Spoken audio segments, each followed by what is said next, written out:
বিপদ থেকে বেঁচে ফিরে নিজের ভুল বুঝতে পেরে রাঙার কাছে হাত জোড় করে ক্ষমা চাইলো সার্থকী। খুশি হয়ে গেল সবাই। হ্যাঁ বন্ধুরা, এমনটা দেখা যাবে।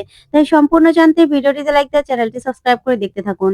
নতুন পর্বে দেখা যাবে সত্যজিৎ বিন্দাকে বলে, বড় বৌদি, এই মিসাইল গুলো যখন অ্যাটাক হবে না, তখন কিন্তু বাচ্চারা সবার আগে মারা যাবে। তাই এক জায়গায় পৃথক ফল হতে পারে না তো। সবাই মারা যাবে, সবাইকে বিপদে ফেলে তুমি বিদেশ চলে যাবে, সেটা তো হতে পারে না। তখন বিন্দা বলে, তুমি কি বলছো বলো তো সত্যজিৎ?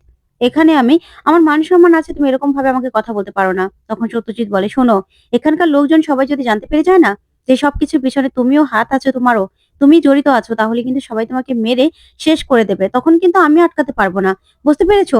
তখন বিন্দা ভয় পেয়ে যায়। তখন সত্যজিৎ বলে, তাই তোমাকে ভালোই ভালোই বলছি, এখান থেকে চলো, আমাদের সঙ্গে চলো। কোন রকম কোনো বাধা সৃষ্টি করার চেষ্টা করো না। তখন বিন্দা বলে, তুমি কি বলছো বলো তো? আমি না কিছু বুঝতে পারছি না সত্যজিৎ। কেন আমাকে আটকানোর চেষ্টা করছো? আমার ফ্লাই আছে, আমাকে এইভাবে তুমি হ্যারাস করতে পারো না। তখন সত্যজিৎ বলে, আমি পারি।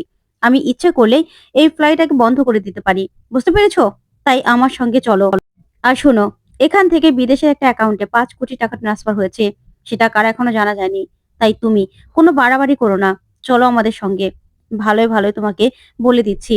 না হলে কিন্তু সমস্যা হয়ে যাবে পরবর্তী। তুমি যদি কিছু না করো, তাহলে আমরা তোমাকে ছেড়ে দেব।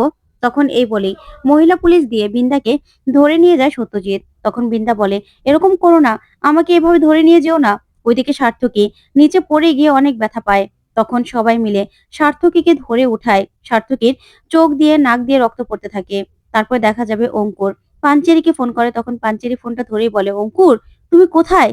আর মেজদা ভাই বা কোথায়? তোমরা ঠিক আছো তো? আজকে তো মিসাইল অ্যাটাক হওয়ার কথা। তখন অঙ্কুর বলে, পাঞ্চেরি তুমি শোনো, প্যানিক অ্যাটাক করো না। আসলে মেজদা ভাইয়ের একটা অ্যাক্সিডেন্ট হয়ে গেছে। মেজদা ভাই চোট পেয়েছে, তাই মেজদা ভাইকে নিয়ে এখন আমাকে হসপিটাল যেতে হবে। তখন পাঞ্চেরি বলে, কি বলছো তুমি? ভাইয়ার কি হয়েছে? তখন অঙ্কুর বলে, তুমি চিন্তা করো না, ঠিক আছে, সবাই আছি আমরা এখানে। তখনই ময়না সেখানে আসে আর এসে বলে, ভাইয়া মানে তো সার্থকী, সার্থকী কি হয়েছে? দেখি তো, ফোনটা দাও। তখন ফোনটা কেড়ে নিয়ে যায় ময়না। তখন নবারুণ আসে আর এসেই বলে, পাঞ্চেরি কি হয়েছে? তখন পাঞ্চেরি বলে, বলছি বাবা। তখন ময়না বলে, অঙ্কুর, তোমার মেজদা ভাই কোথায়? তখন অঙ্কুর বলে, মেজ বৌদি তুমি চিন্তা করো না, মেজদা ভাই আমার সঙ্গেই আছে। তবে সে একটা ব্যথা পেয়েছে তাড়াহুড়ো করে বেরোতে গিয়ে। তুমি চিন্তা করো না, আমি হসপিটালে নিয়ে যাচ্ছি। তখন ময়না কান্নাকাটি করে। তারপর অঙ্কুর বলে, তুমি কান্নাকাটি করো না, আমি এখন রাখছি। এই বলে ফোন রেখে দিলেই তখন নবারুণ বলে, আচ্ছা রাঙা কোথায় রে? রাঙাও তো ওখানে থাকার কথা। ওইদিকে সার্থকীকে সঙ্গে সঙ্গে সবাই মিলে হসপিটালে নিয়ে যায়। এদিকে রাঙা আর কম্পাস সেই বিল্ডিং এর কাছে চলে আসে। আর এসেই তখন কম্পাস বলে, রাঙা, এই সেই বিল্ডিং, এখানে মিসাইল গুলো আছে। তখন রাঙা বলে, ফোর্স আসা পর্যন্ত আমাদের অপেক্ষা করতে হবে। তখন কম্পাস বলে, না না রাঙা, অপেক্ষা করা যাবে না। যদি মিসাইল গুলো অ্যাটাক হয়ে যায় তখন তখন কি হবে? তার থেকে তুমি আর আমি বরং উপরে যাই। তখন রাঙা বলে, কি করে? তখন কম্পাস বলে, কেন, তোমার তীর ধনুক আছে তো, তুমিও তো একজন যোদ্ধা। তুমি তোমার তীর ধনুক দিয়ে যেইভাবে পারো ওদেরকে আটকাবে, আর আমি আমার মতো করে চেষ্টা করব।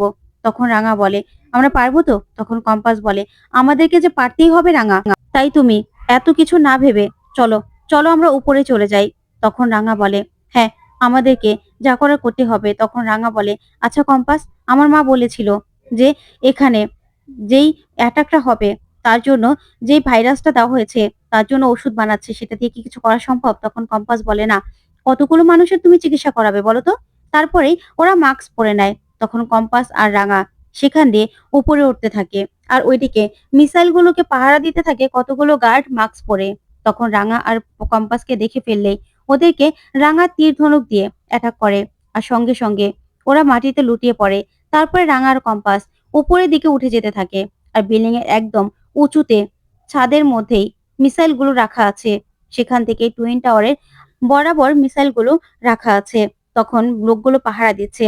ওইদিকে রাঙা গিয়ে সত্যজিৎকে ফোন করে আর বলে, সত্যজিৎ স্যার, আমরা ওই টুইন টাওয়ারের পাশে বিল্ডিং এ আছি। তখন সত্যজিৎ বলে, রাঙা, আমি বড় বৌদিকে অ্যারেস্ট করে ফেলেছি, বুঝতে পেরেছো? তখন রাঙা বলে, দেখ, আমরা এখানে মিসাইল গুলোকে দেখতে পেয়েছি, তাই তোরা তাড়াতাড়ি করে ফোর্স নিয়ে চলে আয়। তখন সত্যজিৎ বলে, আচ্ছা রাঙা, আমরা চলে আসছি, তুমি চিন্তা করো না, তুমি তোমার মতো করে কম্পাসকে দিয়ে মিসাইল গুলোকে নষ্ট করার চেষ্টা করো। তখন রাঙা বলে, ঠিক আছে সত্যজিৎ স্যার, তবে আমার মনে হচ্ছে এসব কিছুর পিছনে না অনেক বড় কেউ আছে। তাই আগে মিসাইল গুলোকে নষ্ট করি, তারপরে না হয় বড় বৌদির কাছ থেকে সবকিছু জানা যাবে। তখন সত্যজিৎ বলে, ঠিক আছে। তারপরে রাঙা কম্পাসের কাছে আসে আর বলে, কম্পাস, তুমি শুরু করে দাও। তখনই কম্পাস সেখানে ধোঁয়ার বোম ছুড়ে মারে। তখন তীর ধনুক দিয়ে রাঙা নিজে এগিয়ে যায়। তারপরে এক এক করে সবগুলো গুন্ডাকে অ্যাটাক করতে থাকে রাঙা। তারপরে একটা গুন্ডা মাটিতে লুটিয়ে পড়লে রাঙা তার দিকে তীর ধনুক ধরে আর বলে, বল তোদেরকে এখানে কে পাঠিয়েছে বল। তখন গুন্ডাটা বলে, আমি জানি না, আমাদের শুধু পাহারা দিতে বলেছে। তখন রাঙা কম্পাসকে বলে, কম্পাস তুমি তাড়াতাড়ি করে চেষ্টা করো, তোমার মতো করে, বেশি সময় কিন্তু আমাদের হাতে নেই, আর মাত্র কয়েক মিনিট সময় বাকি আছে, কম্পাস তাড়াতাড়ি করো। তখন কম্পাস বলে, দেখছি রাঙা, আমি দেখছি। তখন রাঙা গুন্ডাটাকে বলে, তোদেরকে আমি ছাড়বো না, কিছুতেই ছাড়বো না।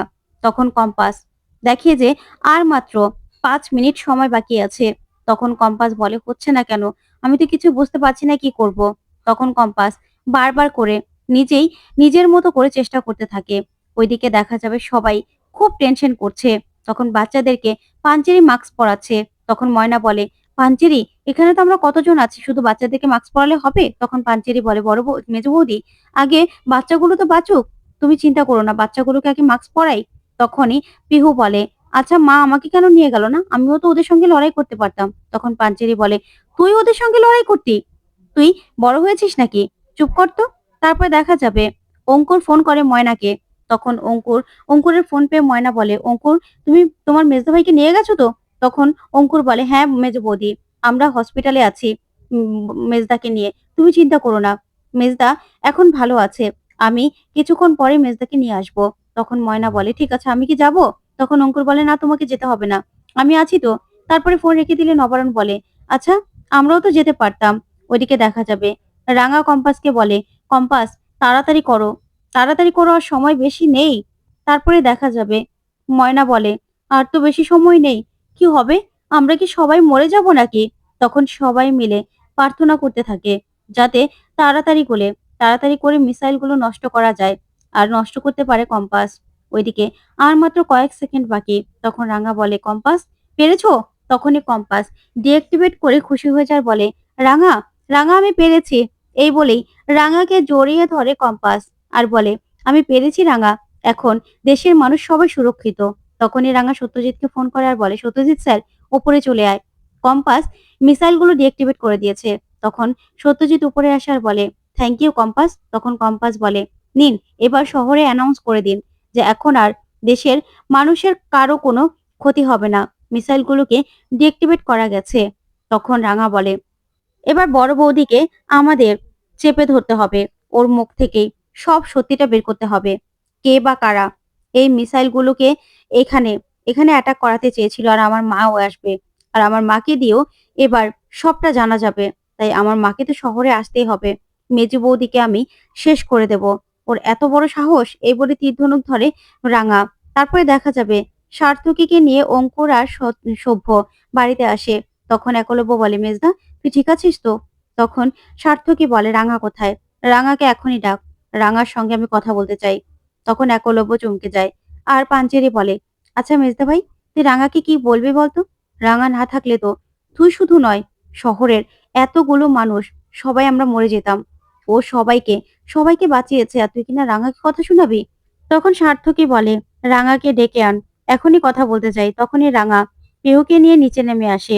ওইদিকে তখন একলব্য সার্থকীকে বলে, শোন মেজদা ভাই, তুই যদি রাঙাকে এখন অপমান করে কোনো কথা বলিস, তাহলে কিন্তু আমি তোকে ছেড়ে কথা বলবো না, বলে দিচ্ছি। তখন রাঙা বলে, আচ্ছা উড়ান বাবু, তুই কেন রাগ করছিস বলতো? মেজদা ভাই তো বড়, তাই আমাকে কিছু বললেও না আমার কিচ্ছু হবে না। তখন সার্থকীর কাছে এসে দাঁড়ায় রাঙা। তখন সার্থকী রাঙাকে দেখে তাকিয়ে থাকে। তারপরে ময়নাকে বলে, ময়না দেখো, ওই প্যাকেটের মধ্যে একটা জিনিস আছে, বের করো তো। তখন ময়না প্যাকেটটা খুলে যখন মিষ্টির বাক্স দেখতে পায়, তখন তো ময়না তাকিয়ে থাকে। ওইদিকে রাঙাও অবাক হয়ে যায়। ওইদিকে পাঞ্চেরি অঙ্কুর মিষ্টির হাড়ি দেখে খুশি হয়ে যায়। তখন সার্থকী বলে যে, ময়না এই হাড়ি থেকে একটা মিষ্টি নিয়ে রাঙাকে খাইয়ে দাও তো প্রথমে। তখন পাঞ্চেরি বলে, বাবা মেজদা ভাই, তুই মিষ্টি নিয়ে এসেছিস?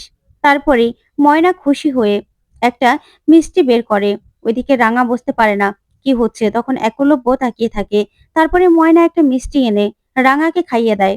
তখন সার্থকী বলে, আসলে রাঙা, তোকে যে আমি কি বলবো, আসলে যা বলবো তাই না কম হবে। শুধুমাত্র আজকে আমি দেখতে পেয়েছিলাম এই যে আমার বাড়ির মানুষগুলো থেকে আমি আলাদা হয়ে মৃত্যুর যন্ত্রণা কি সেটা আমি বুঝতে পেরেছিলাম। তুই শুধু আজকে আমাকে বাঁচাসনি রে, এই শহরের অনেকগুলো মানুষকে তুই বাঁচিয়েছিস। তাই তোর কাছে আমি সারা জীবন কৃতজ্ঞ থাকবো রাঙা। তোর কাছে আমি কৃতজ্ঞতা আজকে প্রকাশ না করে পারলাম না। তোর কাছে আমি সারা জীবন ঋণী হয়ে গেলাম। তো বন্ধুরা, কেমন লাগলো আজকের আপডেট কমেন্ট করে জানাও। ধন্যবাদ।